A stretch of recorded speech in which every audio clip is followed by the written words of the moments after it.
মন ভরে যায়, কালারটা দেখ খালি। নমস্কার, গুড মর্নিং বন্ধুরা, আশা করছি তোমরা খুব ভালো আছো। তো আমিও খুব ভালো আছি।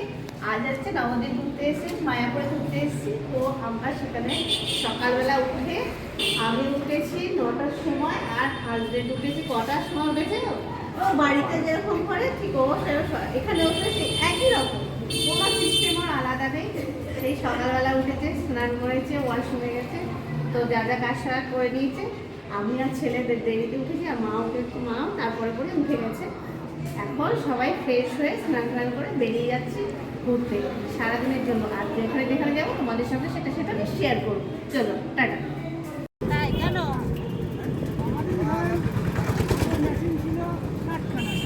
হ্যাঁ, আচ্ছা,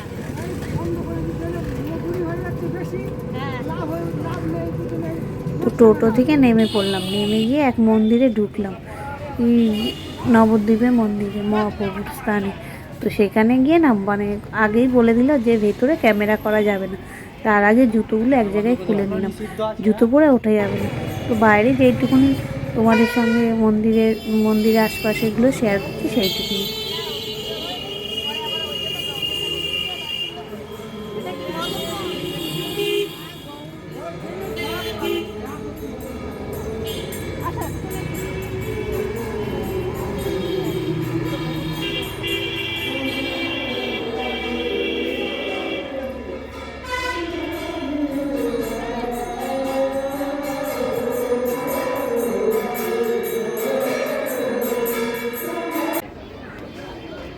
তো এক মন্দির দিয়ে বেরিয়ে আবার আর এক মন্দিরে ঢুকলো, সেখানেও সেই একই সিস্টেম, মোবাইল নিয়ে ভেতরে যাওয়া যাবে না, জুতো পরে যাওয়া যাবে না। তো সব আমরা মোবাইল ব্যাগ সব কিছু রেখেই গেলাম মন্দির দর্শন করতে। তো এখানে হচ্ছে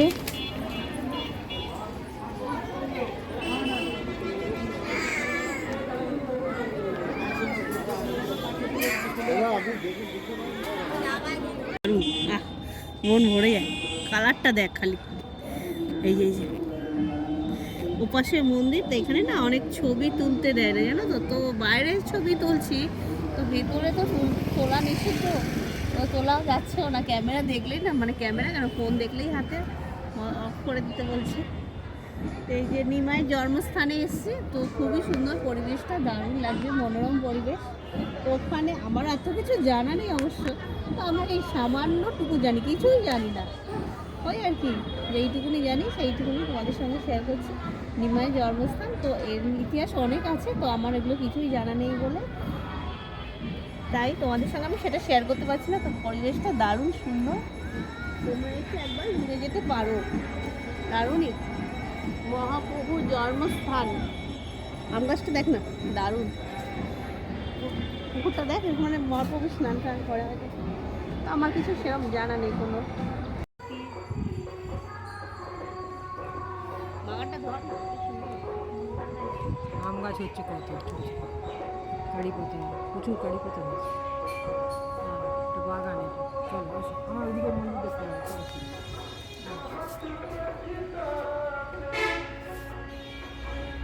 সব সন্ন্যাসীদের সমাধি, সমাধি, সমাধি সব এদিকে।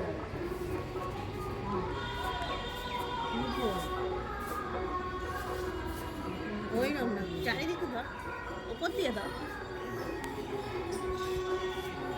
সবার সমাধি।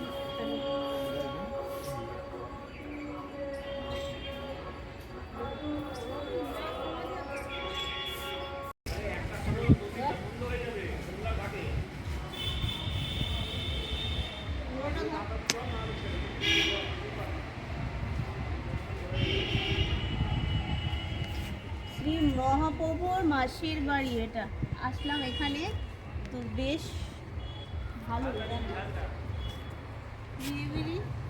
আর এখানে না প্রভু মানে এখানকার যে প্রভু শিষ্য যারা, তারা না নানান রকমের ফুল গাছ লাগিয়েছে, এত সুন্দর দেখতে। ফুল গাছ হচ্ছে ওখানে চন্দ্রমল্লিকা, গোলাপ মনে হয় আছে, আর গাঁদা চারিদিকে ভর্তি। আর এই যে পুকুরটা দিয়ে না এত বড় বড় মাছ, ভাবা যায় না। তো নামতে হবে, বেশ খানিকটা সিঁড়ি গিয়ে নামছি, তো নেমে দেখছি এই বড় বড় মাছ, এগুলো নাকি ধরে না, আমি জিজ্ঞেস করলাম যে এগুলো কি ধরা যায়, বললো না। তো বিশাল বিশাল বড় বড় মাছ, মানে ভাবা যায় না। আর হচ্ছে ফুটে রয়েছে পুকুরটা চারিপাশ দিয়ে না, শালুক ফুটে রয়েছে। আর এখানে দেখছি ধানের গোলা, মানে আমরা না এগুলো দেখিনি তো কোনো দিন, তো দেখে বেশ ভালো লাগছে। তার জন্য আমি না উকি দিয়ে নিচটা দেখছি যে কি আছে। তারপরে দেখলাম বেশ সুন্দর করে সিস্টেম করা, যে কি মানে ধানগুলো কিভাবে রাখা যায় সুন্দরভাবে, তো দেখে বেশ ভালোই লাগলো। তো এইরকম তো আমরা দেখিনি, তো নতুন দেখে আমার ছেলেও দেখেনি কোনোদিন, আর পাবোই বা কোথায় এগুলো আমরা। তবে বেশ ভালো লাগলো, এই যে চারিদিকে অপরূপ সৌন্দর্য, বেশ ভালোই লাগছে জায়গাটা। গ্রামের পরিবেশ দারুণ। এই যে তো আমার ছেলে দেখছে চারিদিকে ঘুরে ঘুরে। ও তার আগে না আমরা না একটু কপালে না সবাই মিলে তিলক, ওখানে গেলেই আগে দাঁড়ালেই তিলক দিয়ে দেবে, সেই যাই হোক। এই যে ঘুটে গোবর, ঘুটে এগুলো গোবর, তুই তো দেখিস কি আছে, তুই যে বলিস না গোবর কি ঘুটে দিয়ে কি হয় যায়। একটা নেবো, নিবি? না তুমি নাও, কিন্তু আমাকে দেবে নাকি? গুটা ভালো তো। মাহিন্দ্রা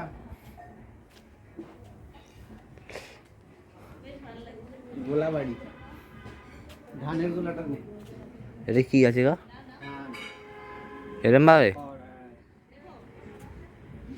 কাউডাং দিয়েছে, ওদিকে লায়ন দুয়ার।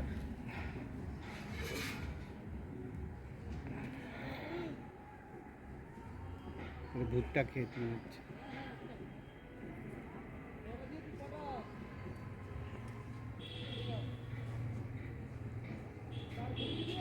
তো চারিদিকে না হেঁটে আর ঘুরে বেড়াচ্ছি, বেশ ভালোই লাগছে, ঠান্ডা ঠান্ডা মনোরম পরিবেশ, আর চারিদিকে সবুজ ফাঁকা, বেশ ভালো লাগছে।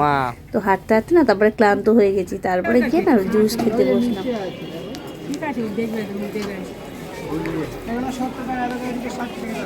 আচ্ছা সেগুলোই দাও। এখন দেখি যেটা বলবি সেটা করবে। এই নিচ থেকে দাও। আচ্ছা,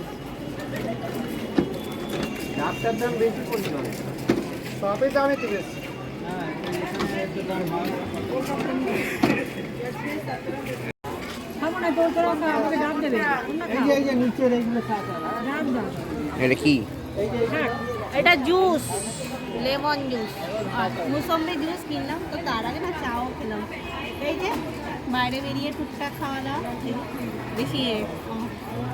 এই যে মাকে দাও একটা গ্লাস দাও, মাকে একটু হাফ ঢেলে মা দিই। ডাব খাবে। আরে হাফ ঢেলে দিই না। থাক।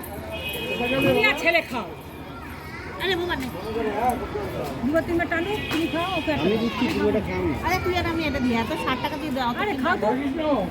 আছে নাকি? শ্বাস আছে নাকি? না, শ্বাস নেই। ওই তো স্যার ওটা শ্বাস নেই বাবা। আছে, আছে। দেখতে পাচ্ছি কই। আর এই যে মা খাচ্ছে দাও, আর যে আমার কচি যা। কতটা খাচ্ছি হচ্ছে এই যে। আমি তো দেখতে পাচ্ছি খাচ্ছি। হ্যাঁ, এই যে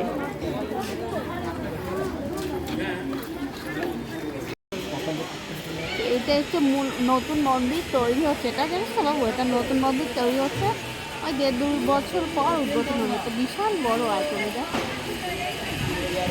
এদিকটা নেই।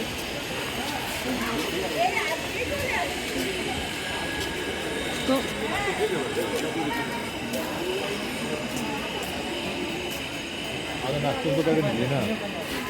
নতুন মন্দির যে তৈরি হচ্ছে তার আশপাশে ঘুরে এবার ঢুকে পড়লাম গদা ভবনের দিকে।